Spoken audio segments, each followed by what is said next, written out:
పండగ చేసినటువంటి ముఖ్యమంత్రులు ఉన్న ఈ రాష్ట్రంలో రాజశేఖర రెడ్డి గారు వ్యవసాయాన్ని పండగ చేసినాడు, పండగ అన్నాడు.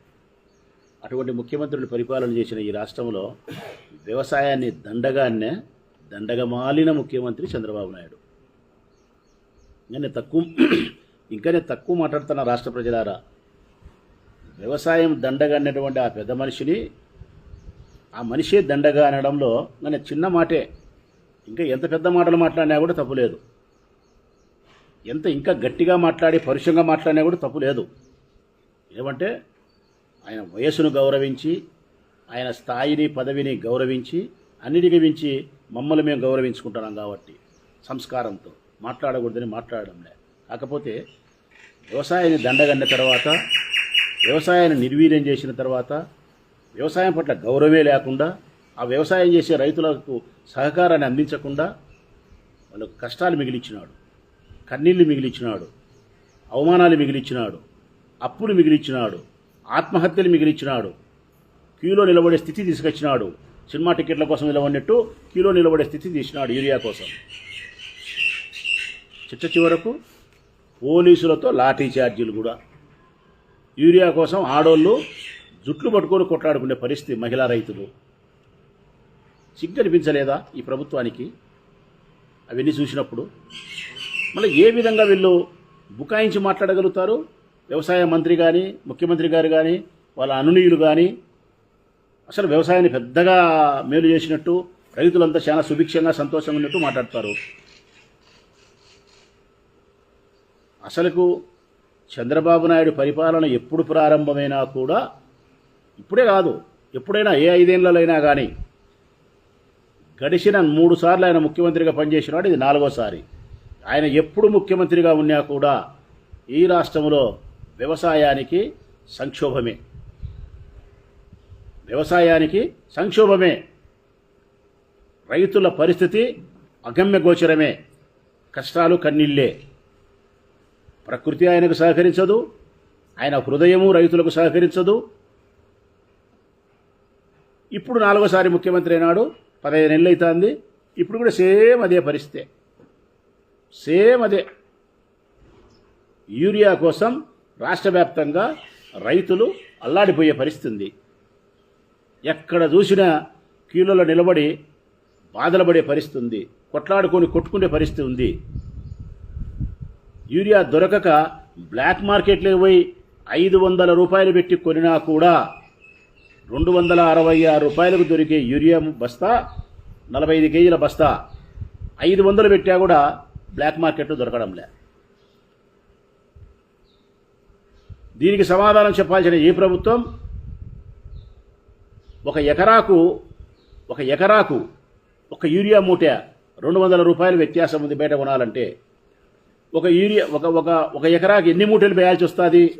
ఉదాహరణకు వరికేనా అనుకుంటే కనుక నాటు వేసేదానికంటే 2-3 రోజుల ముందు యూరియా అవసరం. 2-3 రోజుల ముందు నాట్ల కంటే.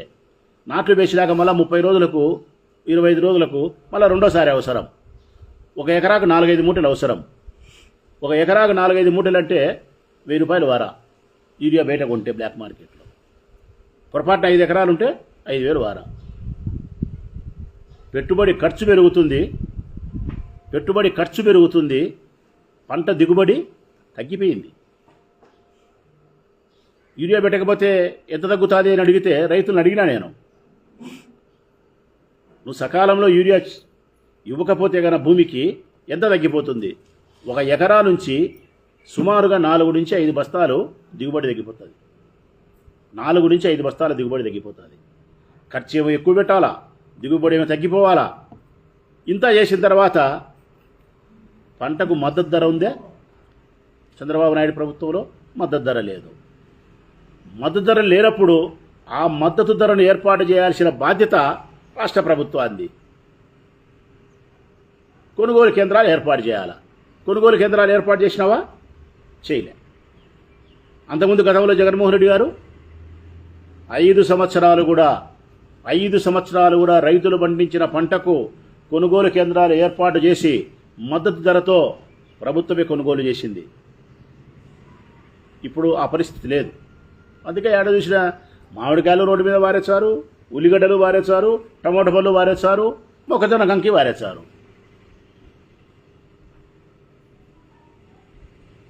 వ్యవసాయ పనిముట్లు ఇచ్చినావా? ఈ సంవత్సరం వ్యవసాయ పనిముట్లు ఇలే. సబ్సిడీతో ఇచ్చే వ్యవసాయ పరికరాలను కంప్లీట్ ఎత్తేసినారు. ఇక్కడ మేము కూర్చున్న వాళ్ళలో కూడా ఎక్కువ మంది రైతులు ఉన్నారు, గ్రామీణ ప్రాంతాలకు సంబంధించిన వాళ్ళు ఉన్నారు. వ్యవసాయ పనిముట్లు ఇవ్వకపోతేవి. రైతు భరోసా ద్వారా ఇచ్చే లెక్క 26,000 ఇస్తానని చెప్పి అది ఎగరగొట్టివి పోయిన సంవత్సరం. పోనీ ఈ సంవత్సరం ఏమన్నా అంతా ఇచ్చినావంటే ఒక్కసారి ఇచ్చినావు 7,000. ఒక్కసారి. ఇప్పటి వరకు నీ 15 నెలల కాలంలో రైతులకు నీ ద్వారా వచ్చినది 5,000. ప్రజలారా, 2,000 రూపాయలు కేంద్ర ప్రభుత్వం ఇచ్చింది. చంద్రబాబు నాయుడు ప్రభుత్వం నుంచి గడిచిన 15 నెలల కాలంలో రైతుల ఇంటికి వచ్చినది 5,000.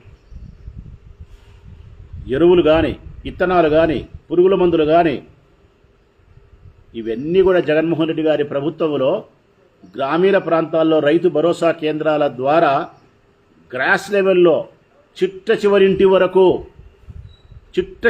వరకు రాజకీయాలతో ప్రమేయమే లేకుండా చిట్ట చివరింటి వరకు అందించినాడు. ఈరోజు ఎరువులు కానీ, విత్తనాలు కానీ, పురుగుల మందులు కానీ ఆ పరిస్థితి లేదు. పల్లెల్లో రైతు భరోసా కేంద్రాల ద్వారా రైతులకు ఇంటికి పోయి అందించే పరిస్థితి లేదు. మద్దతు ధర లేదు, కొనుగోలు కేంద్రాలు లేవు, సబ్సిడీతో పరికరాలు, పనిముట్లు, వ్యవసాయ పనిముట్లు ఇచ్చేది లేదు. రైతు భరోసా పథకం ద్వారా ఇప్పుడు అన్నదాత సుఖీభవ వారి పేరు పెట్టుకున్నారు. ఆ పథకం ద్వారా డబ్బు ఎత్తిపెట్టినారు. ఒక్క 5,000 మాత్రమే ఇచ్చినారు. మళ్ళా మాటలు చూస్తామా, వాళ్ళు ఇష్టానుసారం మాట్లాడుతున్నారు. స్పష్టంగా ఈ రాష్ట్రంలో ఉండే రైతులందరికీ తెలియజేస్తా ఉన్నా, ఈనాడు రైతు లోకానికి జరుగుతూ ఉండే సంక్షోభం, ప్రస్తుతం జరుగుతూ ఉండేది బర్నింగ్ ఇష్యూ యూరియా. ఎందుకు యూరియా కొరత ఏర్పడింది? అచ్చెన్నాయుడు గారు మాట్లాడుతున్నారు, ముఖ్యమంత్రి గారు మాట్లాడుతున్నారు, అన్ని అబద్ధాలు చెప్తున్నారు. సత్యమేందో రైతులకు తెలియాల్సిన అవసరం ఉంది. ఈ యూరియా కొరత ఏర్పడడానికి 100 కోటి సార్లు చంద్రబాబు నాయుడు గారి ప్రభుత్వమే కారణం. చంద్రబాబు నాయుడు గారే కారణం. ఏమి దీనికి ప్రధానమైనటువంటి కారణం అంటే, ప్రతి సంవత్సరం కేంద్ర ప్రభుత్వం రాష్ట్ర ప్రభుత్వాలకు యూరియాను సప్లై చేస్తుంది. ప్రతి సంవత్సరం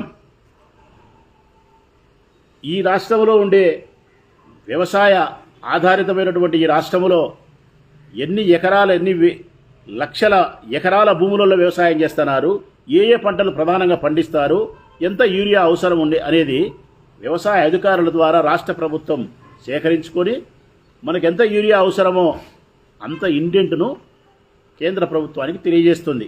ఇంత కావాలా మాకని ఇండెంట్ పెట్టాలి. దాని ప్రకారం వాళ్ళు మనకు సప్లై చేస్తారు. ఆ సప్లై చేసే దాంట్లో 266 రూపాయల సబ్సిడీతో కేంద్ర ప్రభుత్వం ఉచితంగా రాష్ట్ర ప్రభుత్వానికి అందించి రైతులకు అందజేయమని చెప్తుంది.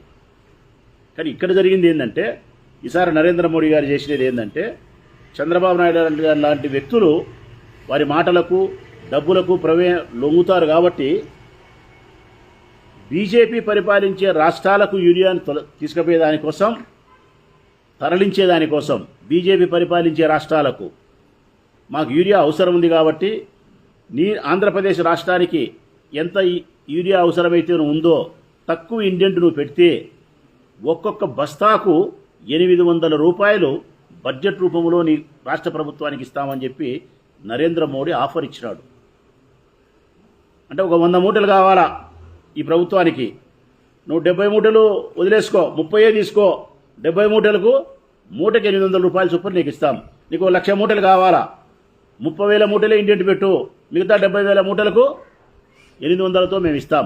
ఆ డబ్బును నువ్వు ఇంకో అవసరానికి వాడుకో అని ఆఫర్ ఇస్తే, రైతుల యొక్క ప్రయోజనాలను ఏమాత్రం పట్టించుకోకుండా ఆ యూరియా లేకపోతే పంటకి ఎంత నష్టం జరుగుతుంది, సత్తువు ఎంత బలహీనపడుతుంది, ఆ పంటకు సత్తువు బలహీనపడితే రైతులకు దిగుబడి లేకపోతే రైతు ఎంత ఆర్థికంగా సత్తువు బలహీనపడుతుంది, ఆ రైతుల మద్దతే లేకపోతే నా ప్రభుత్వం ఎంత బలహీనపడుతుందనే జ్ఞానం కూడా లేకుండా రైతులను వారి మానానికి వాళ్ళు వదిలేసి వాళ్ళ కష్టాలను వాళ్ళే అనుభవించమని చెప్పి నరేంద్ర మోడీ ఇచ్చిన ఆఫర్ను స్వీకరించి తక్కువ ఇండెంట్ పెట్టావు. ఇది మొదటి కారణం. ఇంకేముంది, నరేంద్ర మోడీకి కావాల్సినటువంటి బీజేపీ పరిపాలించే రాష్ట్రాలకు యూరియా తరలిపోయింది.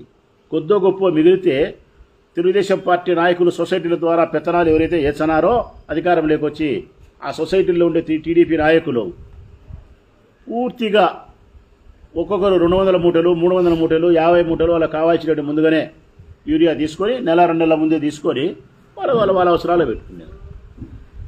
ఇంకా మూడో కారణం బ్లాక్ మార్కెటింగ్.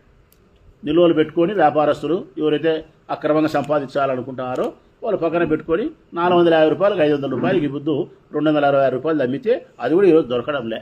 ఈరోజు ఒక రైతు మాట్లాడినాడు నాతో, 500 ఇస్తామంటే యూరియా దొరకడం లేదు నా అని, 500 ఇస్తామంటే యూరియా దొరకడం లేదని చెప్పినాడు. ఇంకొక కారణం ఈ రాష్ట్ర ప్రభుత్వానికి ముందస్తు ప్రణాళిక లేకపోవడం. ఇది స్పష్టంగా చెప్తా.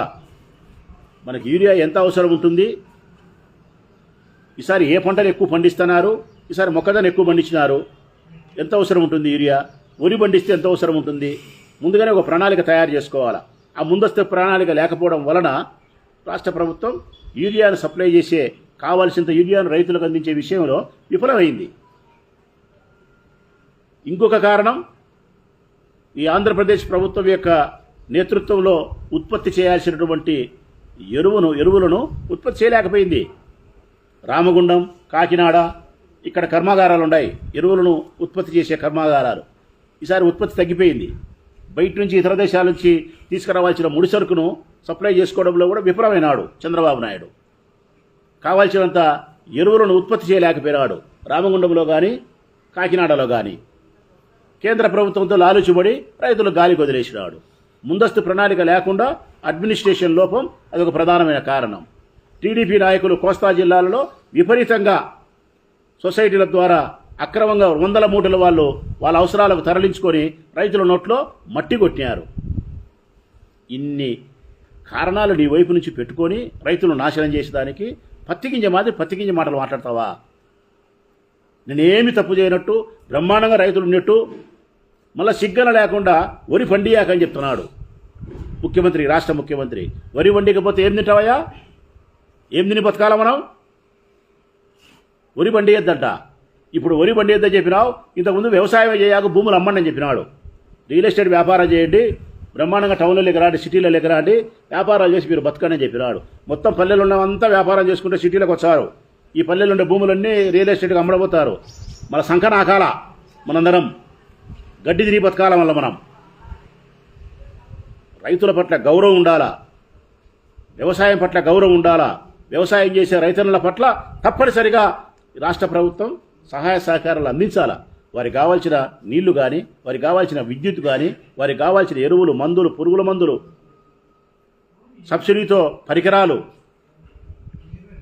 ఈ రాష్ట్ర ప్రభుత్వం వ్యవసాయం పట్ల ఎప్పుడూ అశ్రద్ధే చంద్రబాబు నాయుడు ప్రభుత్వం. ఈయనకు వ్యవసాయం అంటేనే సరిపోదు.